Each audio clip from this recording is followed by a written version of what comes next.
На първото полувреме се случиха много интересни неща. Първо, Хосе Гарсес бе изгонен с директен червен картон за удар по противников състезател с неигрова ситуация. След това обаче 2 гола на нея в края на първото полувреме и в началото на второто. Нека да чуем какво мисли Стефан Грозданов. Господин Грозданов, загуба за Локомотив с 1-3.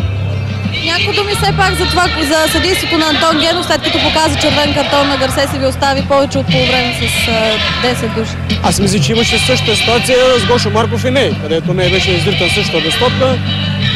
Но и сама човек, който трябва да дава оценки на съдиите, така че предпочитам да замълча още веднъж.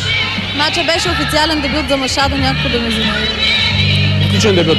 Отличен дебют. В това отношение отбора също му помогна да се зави в добра светлина. Та агресивност, която не липсваше по левия фланг, мисля, че с неговото присъствие ще се появи. Видяхме и първия гол от негово отлично включване, добро взаимодействие там между негово дожи, завършващия удар на Ней. Всичко беше по начин, който де-факто отработваме и се стремиме да правим във всеки един мач. Благодаря, успех. Чухме двамата старши треньори, Стефан Грозданов и Стойчо Младенов. Те естествено са на двата полюса.